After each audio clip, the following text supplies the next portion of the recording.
Hello and welcome all of you. Today we are started our another code subject that is code of civil procedure. Okay. Then what is the reason behind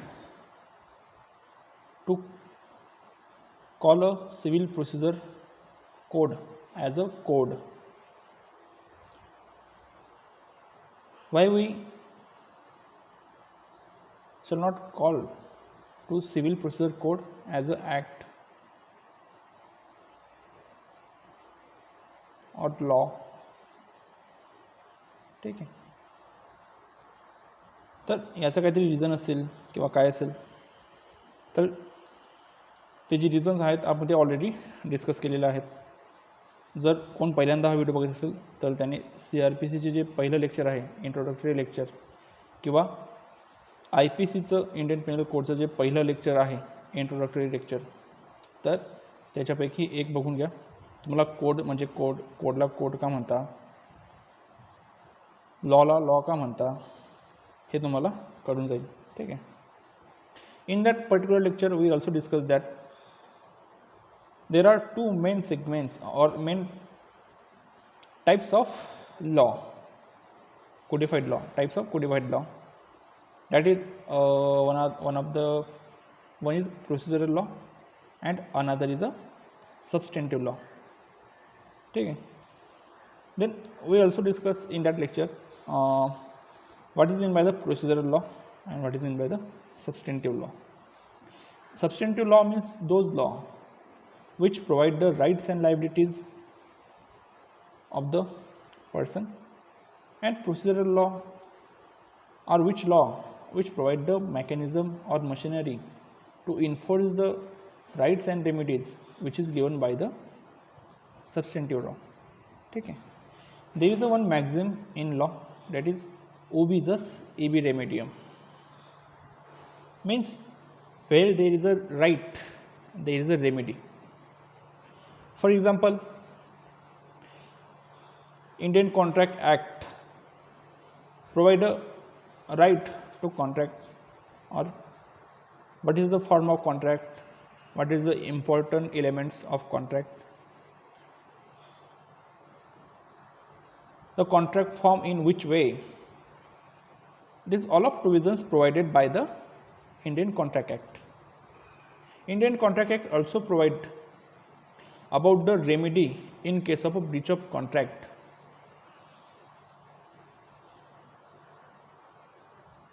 For example, if any person make a contract according to the provisions of Contract Act, subsequently the opposite party breach the terms and conditions or contract, then there are some remedies available to that person, aggrieved person. The remedy provided by Indian Contract Act itself, and some other remedy are provided by a specific relief act. Okay. The specific relief act also provide the remedy in case of a breach of contract. Okay. Then how the rights and liabilities or remedies are enforced by the same person. What is the procedure? Yes, there is a cause of action.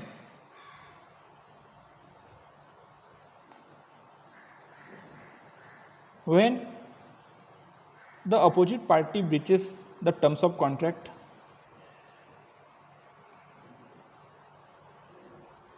there is a cause of action available to the person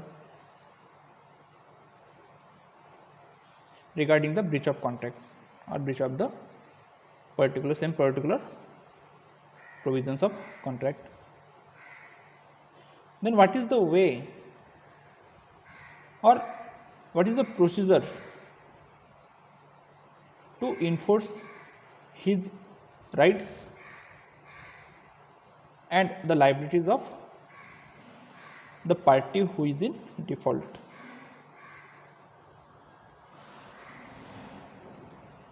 The procedure or provisions regarding the enforcement provided by the civil procedure code. ठीक आहे. तर त्याच्या ज्या provision आहेत तर त्या civil procedure code तुम्हाला देतोय, किंवा त्या ज्या प्रोविजन तुम्ही तुमचे राईट्स किंवा समोरच्याची लायबिलिटी कशा प्रकारे हे करून घेऊ शकतात, एन्फोर्स करून घेऊ शकतात, तर त्या गोष्टी तुम्हाला एक CPC तुम्हाला प्रोव्हाइड करत आहे.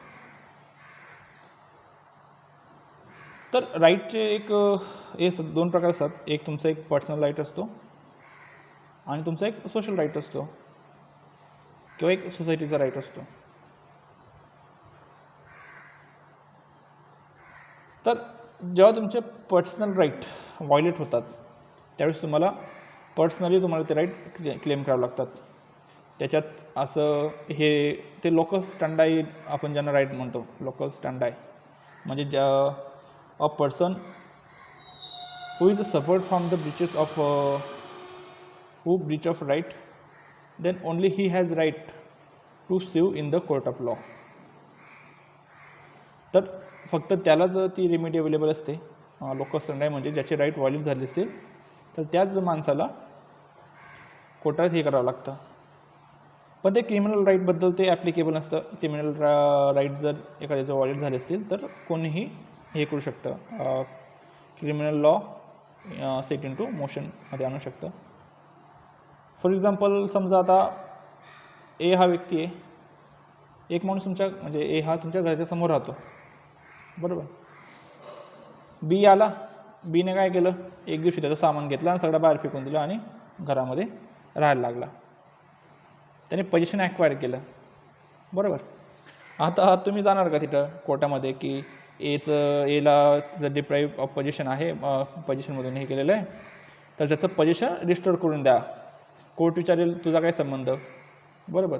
हां, पण जर बी आला आणि बीने एला याचा मर्डर केला तर त्यावेळेस तुम्ही जाऊ शकता. बीने याचा मर्डर केलेला आहे तर तुम्ही ते criminal law set in to मोशनमध्ये आणू शकता, बरोबर. तर CPC हा तसा खूप बराच मोठा वास्ट सब्जेक्ट आहे. तर आणि समजायला पण तेवढा खूप बऱ्यापैकी किचकट आहे. पण आपण जेवढा सोपा करता येईल तेवढं सोपा करून आणि जसं आपल्याला एकदम प्रोसिजरने जाता येईल. 158 नेट अबाउट 158 सेक्शन्स आहेत आणि 51 ऑर्डर आहेत. तर त्या ऑर्डर्स आणि सेक्शनमध्ये काय आपण ते ज्यावेळेस आपण ॲक्च्युअल CPC आपला चालू करू त्यावेळेस ऑर्डर म्हणजे काय आणि ऑर्डर्स आणि सेक्शन्स दोघांमध्ये काय फरक आहे आणि दोघांना कसं वाचायचं तर ते आपण त्यावेळेस डिस्कस करू. ठीक आहे. तर एक जनरल तुम्हाला फक्त एक ही सांगतो सिव्हिल लॉची प्रोसिजर कशी चालते. आता आपण कंपेरेटिव्ह जेव्हा आपण CRPC शिकतो आहे एका साईडला तर आपण ॲज अ कंपेरेटिव्हली आपण बघू की दोघांच्या प्रोव्हिजन कुठे एकमेकांसोबत साधर्म्य साधत आहे किंवा काय होतं आहे. ठीक आहे. तर आता आपण मागच्या लेक्चरला बघितलं की CRPCच्या की because of the FIR the criminal law set in to motion, FIRमुळे ते criminal law set in to मोशनमध्ये होतो. तर त्याच प्रकारे सिव्हिल प्रोसिजर कशी स्टार्ट होते, बाय प्रेझेंटेशन ऑफ प्लेंट. आता प्लेंट म्हणजे काय, त्याचे पर्टिक्युलर्स काय असतात तर आपण ज्यावेळेस प्लेंट हे करू त्यावेळेस आपण ते डिटेलमध्ये बघणार आहोत. पण एक जनरल तुम्हाला ओव्हरव्ह्यू म्हणून एक सिव्हिलची प्रोसिजर कशी चालते ते तुम्ही फक्त समजावून घ्या.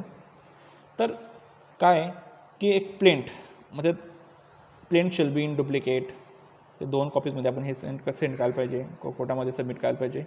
तर त्या जे रूल्स आहेत ते आपण ते नंतर बघणार आहोत. ठीक आहे. तर जे तुमचं हे काय बोलतो आपण की प्लेंट इन डुप्लिकेट तुम्ही सबमिट केली कुठे, सबमिट इन फायलिंग काउंटरला, जे आपल्याकडे त्याला वेगळा शब्द आहे. तर ही प्रोसिजर कशी ती प्लेस टू प्लेस चेंज होत राहते. ठीक आहे. सिव्हिल प्रोसिजर ही प्लेस टू प्लेस बऱ्यापैकी ते वर्ड्स म्हणा किंवा ते म्हणा ते चेंज होत राहतात. तर ते फायलिंग काउंटर म्हणून आपण त्याला सध्या तरी. तर सबमिट इन फायलिंग काउंटरला सबमिट करतो प्लेंटला, तर ते त्याच्यानंतर ते कोर्टात प्रेझेंट होते. नंतर the reader will examine the plaint and report it to the book of जज. तर ते बुक ऑफ जजच्या याच्यामध्ये ते रिपोर्ट करतं. नंतर ही also check that whether there is a requirements which are necessary for the proper plaint. What are the requirements presented by the law are fulfilled or not, whether the court fees is paid by the party or not, what is the valuation of suit. तर ज्या प्रकारे ऑफेन्सचं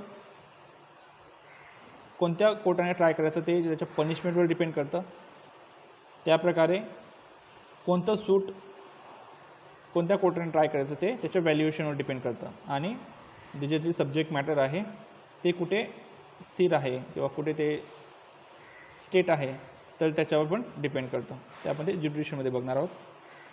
तर then valuation of court. If no defect, if all is clear, then the summons are issued for the appearance of parties, and if any defect found in the plaint, then the office objection raise objection, then such plaint return for the correction of error. ठीक आहे. तर ती plaint correction of एररसाठी तुम्हाला return केली जाईल within the given time. If the said correction are not make or not remake, then the court reject the plaint, and if within given time the party correct the mistakes which is made in plaint, then court grant 7 days limitation for the issue process, process fees paid for process fees. आता process fee काय असते, तर ज्यावेळेस तुमची plaint accept होते कोर्टामध्ये तर त्यावेळेस समन्स सेंड करण्यासाठी काही फी रिक्वायर असते, पोस्ट फी म्हणा. तर ती फी भरण्यासाठी 7 दिवसाचा टाईम दिला जातो समन्स पाठवण्याच्या आधी. तर ती जी प्रोसेस फी आहे ती तुम्ही भरा आणि त्या कॉपीज ऑफ प्लेंट सबमिट करा. आता जर 2 डिफेंडंट असतील तर 2 कॉपीज, 4 डिफेंडंट असतील तर 4 कॉपीज, 10 डिफेंडंट असतील तर 10 कॉपीज ह्या प्लेंटच्या सबमिट करा. तर प्रोसेस फी आणि ते प्लेंटच्या कॉपीज सबमिट करण्यासाठी 7 दिवसांचा वेळ दिला जातो. If given time, if party fails, then it amounts to rejection of plaint. So what is the difference between return of plaint and rejection of plaint? There is a two separate concepts. तर ते आपण ज्यावेळेस आपण हे बघू, lecture बघू, आपलं lecture start करू त्यावेळेस आपण त्या कन्सेप्ट बघणार आहोत. ठीक आहे. If within given time party paid process fee or submit the copies of plaint, then summons are issued. तर after service of summons, the period of 30 days given to the defendant for the purpose of submitting his return statement. ठीक आहे. आता return statement त्याने submit केलं, return स्टेटमेंटच्या काहीतरी requirement असतात तर त्या पण त्याने फुलफिल करून जर ते रिटर्न स्टेटमेंट हे केलं असेल, बरोबर, काय अमेंडमेंट असेल त्या मेड केल्या असतील, तर हे सगळं करून त्याने रिटर्न स्टेटमेंट सबमिट केलं आणि कोर्टाला ठीक आहे की हां सर रिटर्न स्टेटमेंट बरोबर आहे. त्याच्यानंतर the summons issue by court for the by summons court decide the date for the appearances, आणि कोर्ट अपिअरन्स झाल्यानंतर मग त्या ट्रायलला सुरुवात होते. मग ट्रायलमध्ये बरेच टप्पे असतात तुमचे, तर हे सगळे जे टप्पे आहेत ते आपण व्यवस्थितपणे बघणार आहोत. ठीक आहे. तर CRPC कसं आपण हे केलं होतं, while we study the CRPC, we divided CRPC in 3 main segments.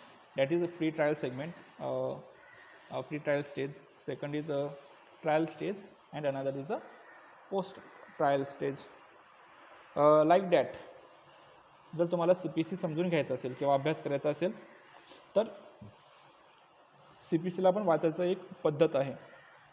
जर त्या पद्धतीने जर अभ्यास केला किंवा वाचलं तर सी पी सी समजतो. नाहीतर तुम्ही एकासोबत ऑर्डर वाचून गेले, एकासोबत सेक्शन वाचून गेले, एक सरळ एका लाईनने, तुम्हाला आणि ब काहीच करणार नाही. ठीक आहे, त्यांचं हे लागणार नाही, लिंक लागणार नाही. त्याच्यामुळे order section along with orders section also important. ठीक आहे, तर ते कसे वाचायचे किंवा आपण कोणत्या टप्प्याने जाणार आहोत हे जर तुम्ही लिहून घेतलं तरी पण चालेल. मी हळूहळू तुम्हाला डिक्टेट करतो की आपण कोणते पॉईंट कसे घेणार आहोत किंवा कोणत्या टप्प्याने आपण सी पी सी शिकणार आहोत. तर सगळ्यात पहिले असेल की essential elements of the suit. There are 4 essential elements of the suit. तर ते आपण बघणार आहोत की इसेन्शियल एलिमेंट्स काहीतरी पाहिजे ना. जसं आपण ऑफेन्स म्हणजे काय, ऑफेन्सचे इसेन्शियल एलिमेंट्स असतात. Without any cognizable offence there is no FIR. त्याप्रमाणे सिव्हिल सूटचे काहीतरी इसेन्शियल एलिमेंट्स आहेत, तर ते एलिमेंट्स आपण बघणार आहोत. त्याच्यानंतर ज्युरिस्डिक्शन ऑफ सिव्हिल कोर्ट. आता कोणत्या कोर्टात आपण हे करायला पाहिजे, सिव्हिल सूट दाखल करायला पाहिजे, त्याचे पण काहीतरी नियम आहेत, तर ते पण आपण बघणार आहोत. सेक्शन 9 अँड इट्स इंटरप्रिटेशन, त्याच्यामध्येच कशामध्ये, ज्युरिस्डिक्शन ऑफ सिव्हिल कोर्टमध्ये. नंतर suit of civil nature, suit which are expressly or impliedly barred, तर ते आपण ते बघणार आहोत. नंतर केसेस ऑफ लॅकिंग ज्युरिस्डिक्शन आहेत, पिक्युनियरी सब्जेक्ट मॅटर आहेत. सेक्शन 21A आहे, सेक्शन 99 आहे.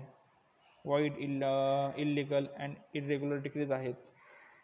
तर या सगळ्या हे इरेग्युलर एक्सरसाइज ऑफ ज्युरिस्डिक्शन म्हणा, तर अशा गोष्टी आहेत, तर त्या आपण सोबत बघणार आहोत. ठीक आहे. त्याच्यानंतर चौथा मुद्दा असेल आपला transfer of civil suits, section 22 to 25 ते. त्याच्यानंतर res judicata and res sub judice. तर हे जे दोन कन्सेप्ट आहेत, important concept of civil law. तर सिव्हिल लॉच्या हे खूप इम्पॉर्टंट कन्सेप्ट आहेत. तर res judicata and res sub judice या दोन कन्सेप्ट बघणार आहोत. त्याच्यानंतर foreign judgment, section 13-14 plus section 44A and along with section 86 of Indian evidence act. तर या कन्सेप्टनं आपण सोबत बघणार आहोत. ठीक आहे. त्याच्यानंतर parties and cause of action, order 1 and order 2. त्याच्यामध्ये concept of proper parties, necessary parties, joinder of the plaintiff and joinder of defendant, remedies in non joinder of parties और मिस जॉइंडर ऑफ पार्टीज, तर त्या आहेत, ते आपण बघणार आहोत. त्याच्यानंतर एक मोठा हे राहील, मोठा स्पॅन राहील.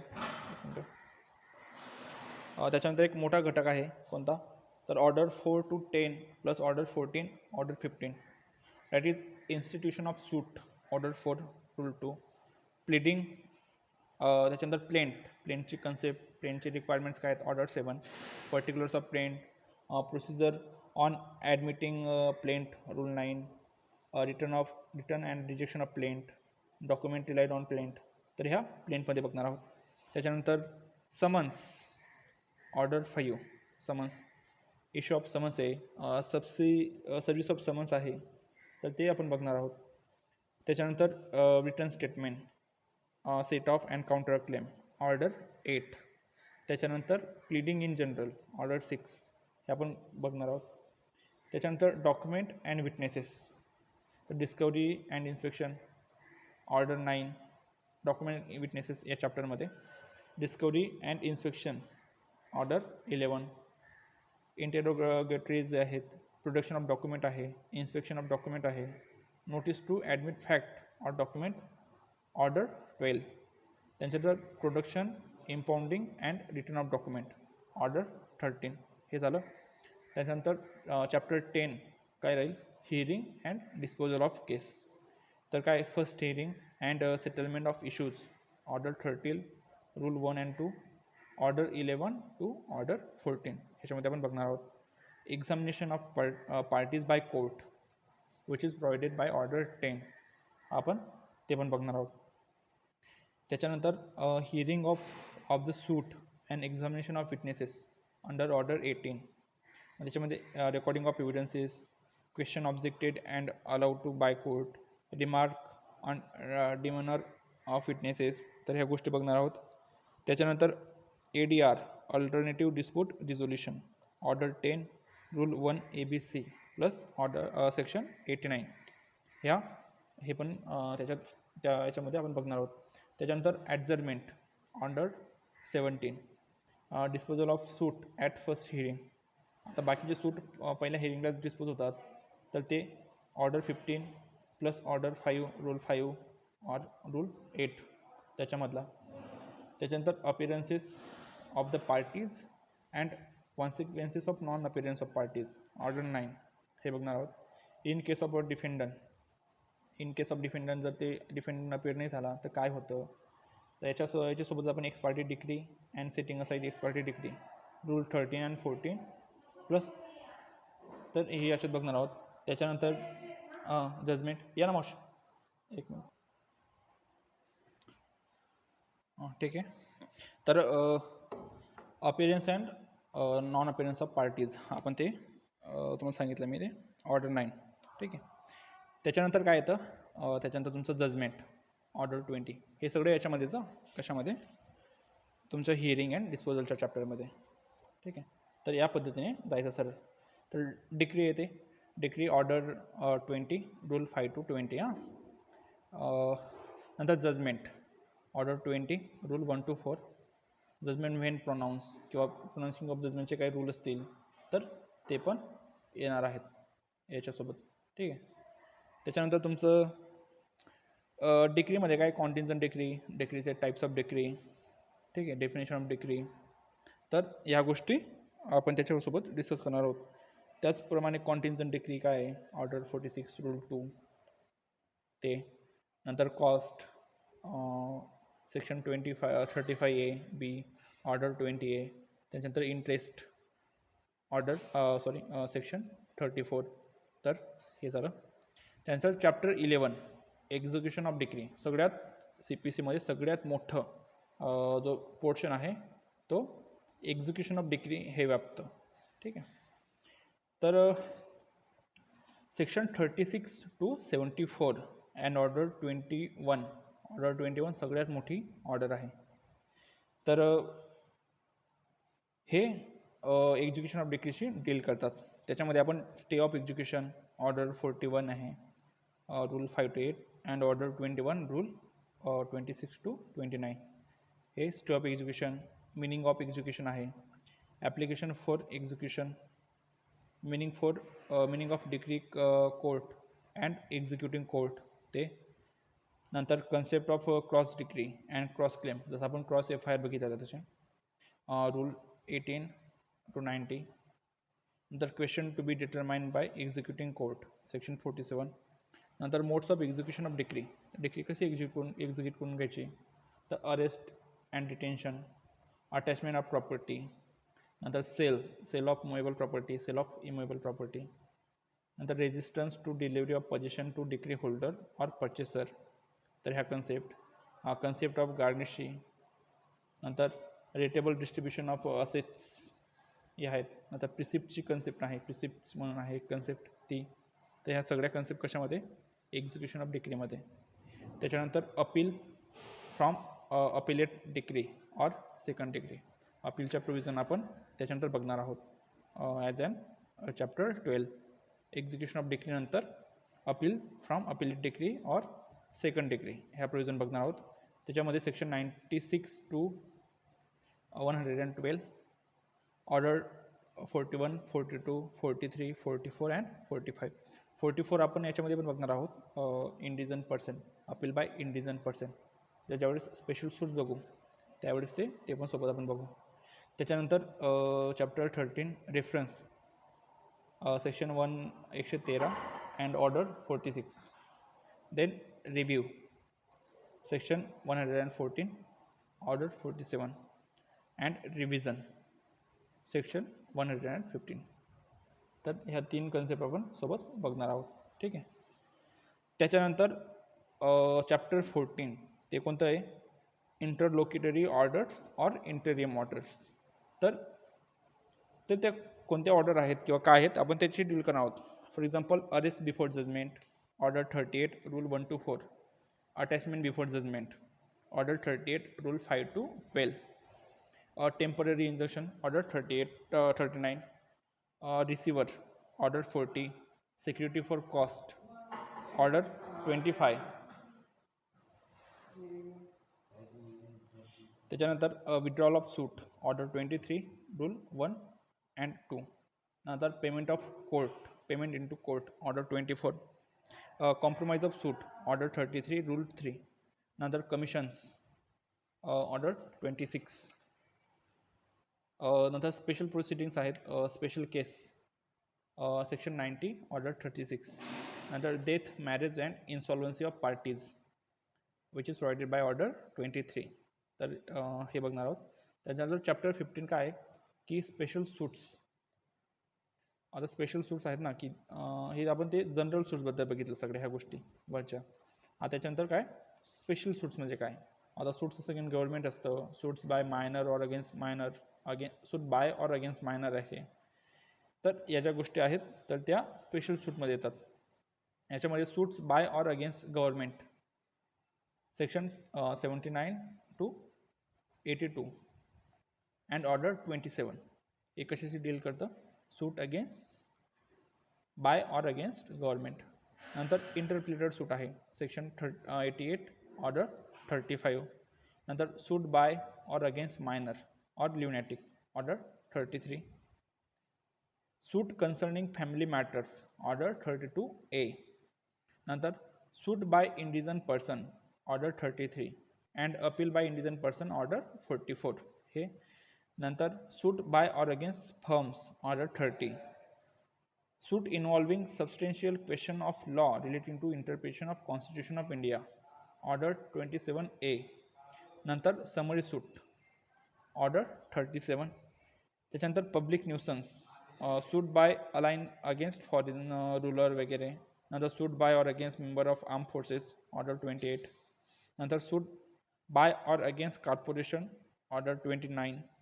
सूट बाय ऑर अगेन्स्ट ट्रस्टी और एक्झिक्युटर और ॲडमिनिस्ट्रेटर, Order 31. नंतर सप्लिमेंटरी प्रोसिडिंग आहेत सेक्शन 92, 94, 95 मध्ये. ठीक आहे. तर त्याच्यानंतर काही मिसलेनियस प्रोविजन आहेत. फॉर एक्झाम्पल कॅवेट म्हणा किंवा इनहरंट पॉवर ऑफ कोर्ट, ज्याप्रमाणे सेक्शन 482 मध्ये हायकोर्टाला इनहरंट पॉवर दिलेल्या आहेत CRPC मध्ये, तर त्याच प्रकारे इनहरंट पॉवर या CPC मध्ये पण दिलेल्या आहेत.